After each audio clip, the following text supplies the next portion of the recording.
Et là, on comprend très bien pourquoi la Bible dit, quand un parle pour sa cause, il paraît juste. Maintenant vient l'adversaire et on l'examine. Ce n'est pas la personne qui prend la parole en premier qui a raison. Ce à quoi nous sommes en train d'assister dans l'affaire opposant la chanteuse, l'artiste internationale Mercy Chinwo et son manager est extraordinairement malsain. Je vous ai fait une vidéo hier là où je vous expliquais, surtout du point de vue même du producteur, parce que c'est lui qui a pris la parole, qui avait pris la parole jusqu'ici. Ok, c'est lui qui avait expliqué comment ça s'est passé, qu'on l'a enfermé pendant 9 jours et tout. L'opinion publique commençait à se pencher vers lui. On se disait, bon, même si elle n'a pas lu le contrat, un contrat c'est un contrat, ok. Ils ont signé et puis voilà, on commençait à se dire, en tout cas, il y a peu de choses qui se passaient. Et aujourd'hui, contre toute attente, Mercy Chinwo vient donner sa version des faits. Quand j'ai écouté ça, j'ai eu froid dans le dos. Si tout ce qu'elle dit est vrai, parce que on ne peut qu'être dans la présomption. Pour l'instant, on ne peut être que dans la présomption. Ok. Parce que j'osais croire que c'était une affaire opposant deux chrétiens. Pourquoi? Parce que dans le label Easy là, parce que je les suis vraiment de près, tous les artistes qui ont signé là-bas, sont des artistes que j'aime beaucoup. Et puis je vois comment ils organisent souvent des séminaires, ils invitent des pasteurs qui viennent prêcher. En tout cas, pour moi, c'était un label vraiment de référence, n'est-ce pas, qui visait vraiment la croissance de l'artiste, la promotion de l'évangile. Pour moi, c'était ça. Mais avec tout ce que j'entends récemment, là, c'est bizarre. C'est vraiment, vraiment, vraiment bizarre. Alors, je vais vous laisser la vidéo. En tout cas, je vais traduire en français, d'accord? Je pense qu'avec les sous-titres, c'est mieux que je traduise. Je vais traduire en français. Et puis, on va commenter. Mais franchement, âme sensible. C'est très chaud. C'est très chaud. Et là, on comprend très bien pourquoi la Bible dit, quand un parle pour sa cause, il paraît juste. Maintenant vient l'adversaire et on l'examine. Ce n'est pas la personne qui prend la parole en premier qui a raison. Non. On doit toujours suivre les deux côtés. C'est très, très important. Parce que quand le premier vient, tu vois, lamentation et tout. Non, on se dit, ah, vraiment, l'autre, vraiment, c'est un sorcier, c'est une sorcière. Mais écoute l'autre version, en fait, pour comprendre que, il y a un truc. Écoutons. Bonjour à tous, c'est votre sœur Mercy Chinwo. Tout d'abord, je tiens à remercier chacun d'entre vous pour votre immense amour et soutien. Je n'ai jamais cru qu'un jour, je serais ici pour partager mon histoire.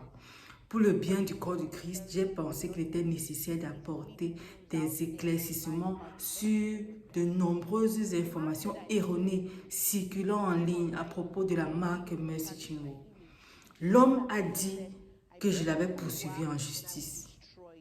Est venu en ligne et a fait des vidéos pour ternir mon image. Il m'a dit, je t'ai fait tel que tu es et je vais te détruire. J'ai eu peur pour ma vie. Il est arrivé un moment où j'ai dû déménager de Lagos à Port Harcourt parce que cet homme avait rendu l'environnement toxique pour moi. J'ai enduré des intimidations, j'ai enduré des menaces. Ce qu'il fait actuellement sur les réseaux sociaux n'est rien comparé à ce que j'ai vécu. Ce n'est pas pour le discréditer. Il m'a amené en justice. Est venu en ligne dire au public que je l'avais poursuivi en justice. Voici les documents. Tu m'as amené en justice, moi et la chantre Judicaille, et tu joues maintenant la victime. Tu m'as intimidé, tu as menacé ma vie, tu as dit que tu m'avais fait et que tu me détruirais. Combien d'avocats as-tu changé maintenant? Parce que tu as dit que tu allais me régler, que tu avais des connexions de l'argent. Qu'ai-je fait? Je t'avais pris comme un père. J'étais une de tes choristes. Je t'ai servi avec diligence. Nous avons signé un contrat de gestion en 2017. Au fur et à mesure que nous progressions, tu as essayé de me convaincre de signer un contrat de 12 ans auquel j'ai dit non. Depuis lors, tu as commencé à agir bizarrement, toujours en provoquant parce que je n'avais pas prolongé le contrat. Immédiatement après la fin de mon contrat, j'ai découvert que tu avais forcé ton nouveau contrat. S'il te plaît, dis au monde ce qui est advenu des contrats de 2017 et 2019. Tu as saisi mes royalties pendant 2 ans. Tu es un tyran, tu es un oppresseur. L'un de mes principaux crimes a été lorsque j'ai fait une chanson avec le pasteur Nathanaël Bassey. Parce que cet homme déteste le pasteur Nathanaël Bassey. Tu es allé jusqu'à sponsoriser de fausses informations sur un enfant innocent, mon fils. Et tu as dit que mon fils n'était pas mon fils. Et tu as payé des blogueurs parce que tu détestes le pasteur Jerry Eze. Tu ne voulais pas que je participe à ces événements. Les gens que tu combats, je dois les combattre aussi avec toi. Et quand je te pose des questions, pourquoi tu ne les aimes pas, tu commences à m'intimider, tu me menaces. Tu me menaces sans cesse. Tu as dit que je n'avais... Tu as dit que tu m'avais fait et que tu avais le pouvoir de me détruire. Tu n'es pas Dieu. Tu ne peux pas me détruire.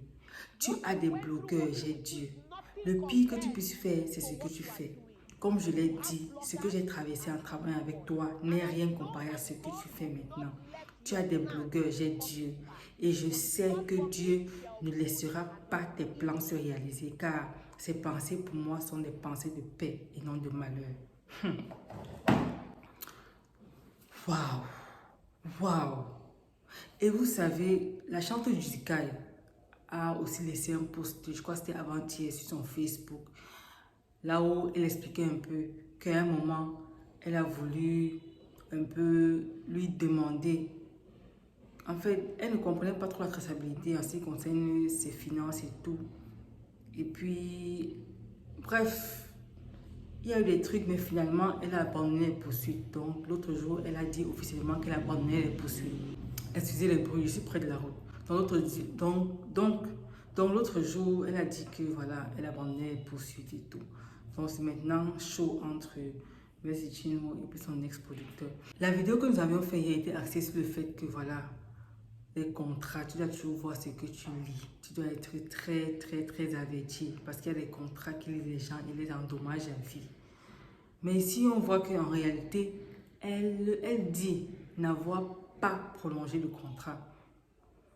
Et c'est là qu'est venu tout le problème en fait. Donc, en réalité, elle a honoré le contrat précédent et puis ne voulait pas prolonger. Selon ce qu'elle dit. Mais ce que là, c'est encore très grave en fait. C'est très grave. J'ai pris vraiment que cette affaire puisse être élucidée. Et quelle leçon finalement tirer de tout ça en fait? Parce que là, si c'est vrai, parce que nous sommes encore dans la présomption d'innocence des deux parties, si c'est vrai, c'est que vraiment c'est extraordinairement méchant en tout cas. C'est que c'est méchant. Que Dieu nous aide en fait, que Dieu nous aide. Parce qu'il y a encore, j'ai parlé des aides de destinée qui ne sont pas forcément parfaits. Mais là, c'est clairement une oppression, si c'est vrai. Prions, vraiment Dieu. Prions Dieu dans tout ce qu'on fait. Là où on entre, là, vraiment, le monde est bizarre.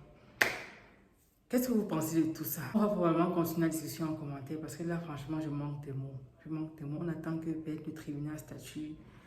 Qu'il y ait un truc, quoi. Sinon, ça fait peur, tout ça. C'est votre sœur Mela. Et vous savez déjà, ton rêve, c'est maintenant. À la prochaine vidéo, s'il y a d'autres mises à jour, je viendrai vous rapporter. D'accord? On est ensemble. Bye.